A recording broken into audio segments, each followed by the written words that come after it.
नमस्कार प्रिय भक्तों, जय श्री राम। कैसे हैं आप लोग? सब लोग बहुत अच्छे से होंगे।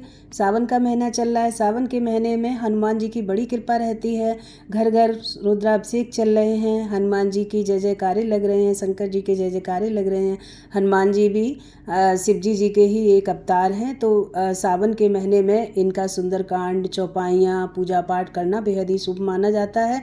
तो आज हम उस चौपाई का सार सुनेंगे जब हनुमान जी ने लंका में प्रवेश करके लंका को जला डाला था, लंका दहन कर दिया था और कैसे सारे राक्षस सेना का उन्होंने मुश्किल में डाल दिया था। तो आज इस कथा का सार सुनेंगे। तो सुनने से पहले चैनल पर नए हैं तो सब्सक्राइब कीजिएगा, लाइक कीजिएगा, कमेंट्स में जय श्री राम जरूर लिखिएगा। जय सीताराम। हनुमान जी लंका दहन कर डाला है, पूरी लंका को जला डाला है और तो उसी का सार सुनेंगे। तो चलिए सुनते हैं। मेघनाथ ने श्री हनुमान जी को रावण के सामने ला खड़ा कर दिया था। हनुमान जी ने देखा कि राक्षसों का राजा रावण बहुत ही ऊंचे सिंहासन पर बैठा हुआ है। उसके 10 मुंह और 20 भुजाएं हैं। उसका रंग एकदम काला है। उसके आसपास बहुत से बलवान योद्धा और मंत्री आदि बैठे हुए हैं, लेकिन रावण के इस प्रताप और वैभव का हनुमान जी पर कोई असर नहीं पड़ा। वह वैसे ही निडर खड़े रहे जैसे सांपों के बीच में गरुड़ खड़े हों। हनुमान जी को इस प्रकार अपने सामने अत्यंत निर्भय और निडर खड़े देखकर रावण ने पूछा, बंदर तू कौन है? किसके बल के सहारे वाटिका के पेड़ों को तुमने नष्ट किया है? राक्षसों को क्यों मारा? क्या तुझे अपने प्राण का डर नहीं? मैं तो बहुत निडर और उदंड देख रहा हूँ। हनुमान जी ने कहा, जो इस संपूर्ण विश्व के, इस संपूर्ण ब्रह्मांड के स्वामी है, मैं उन्हीं भगवान श्री रामचंद्र जी का दूत हूँ।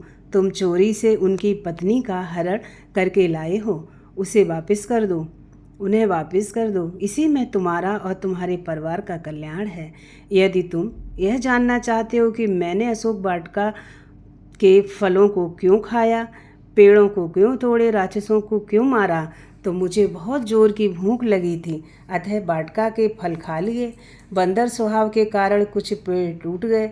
अपनी देह सबको प्यारी होती है रावण, तो जिन लोगों ने मुझे मारा मैंने भी उनको मारा। इसमें मेरा क्या दोष है? लेकिन इसके बाद भी तुम्हारे पुत्र ने मुझे बांध रखा है। देखिए मैं कैसे तुम्हारे सामने खड़ा हूँ। अगर इतनी ही हिम्मत है तो मुझे खोल के दिखाओ। रावण को बहुत ही क्रोध आया। उसने राक्षसों को हनुमान जी को मार डालने का आदेश दे दिया।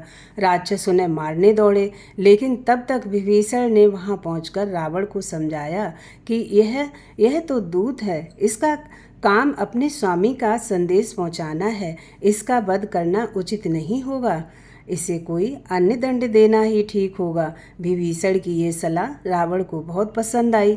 उसने कहा, ठीक है, बंदरों को अपनी पूंछ से बड़ा ही प्यार होता है। इसकी पूंछ में कपड़े लपेटकर तेल डालकर जब यह पूंछ बिना अपने स्वामी के सामने जाएगा ना, तब फिर उसे साथ लेकर लौटेगा। यह कहकर वह बड़े जोर से ठहाके लगा के हंसने लगा। कपिके ममता पूंछ पर सबही कहो समझाए, तेल बोर पट बांध पुने पावक देह लगाओ। हनुमान जी को पूंछ में आग लगाने का आदेश दे दिया। रावण का आदेश पाकर राक्षस हनुमान जी की पूंछ में तेल में भिगो भिगो कर कपड़े लपेटने लगे। तब तो हनुमान जी को बड़े ही मज़ेदार खेल लगा, क्योंकि वह धीरे धीरे अपनी पूंछ बढ़ाने लगे। अंत में ऐसा हुआ कि पूरी लंका में कपड़े और तेल घी कम पड़ गया। अब राक्षसों ने तुरंत उसकी पूंछ में आग लगा दी और पूंछ में आग लगते ही फुर्ती से उछाल मारकर एक ऊंची अटारी पर जा पहुंचे। चारों ओर कूद कूद कर वह लंका को जलाने लगे। देखते ही देखते पूरी नगरी आग की विकराल लपटों के बीच घिर गई। सभी राक्षसियां जोर जोर से रोने लगे और चिल्लाने लगे, हनुमान जी, हरे रामा जपते थे हनुमाना, हरे रामा जपते थे हनुमाना। इस राम की महिमा को हनुमत ने जान लिया, इस राम की महिमा को हनुमत ने जान लिया।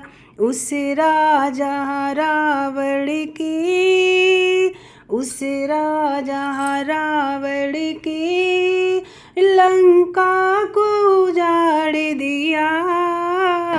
हरे रामा जपते थे हनुमाना।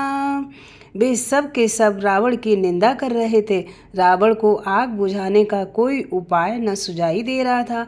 हनुमान जी की सहायता करने के लिए पवन देवता भी जोर जोर से बहने लगे। थोड़ी ही देर में पूरी लंका जलकर नष्ट हो गई। हनुमान जी ने केवल विभीषण का ही घर छोड़ा था, उसे नहीं जलाया था, क्योंकि विभीषण के घर में राम नाम का जाप चलता रहता है, राम नाम की महिमा चलती रहती थी। तो प्रेम से बोलिए राजा रामचंद्र की जय, पवन सुत हनुमान की जय।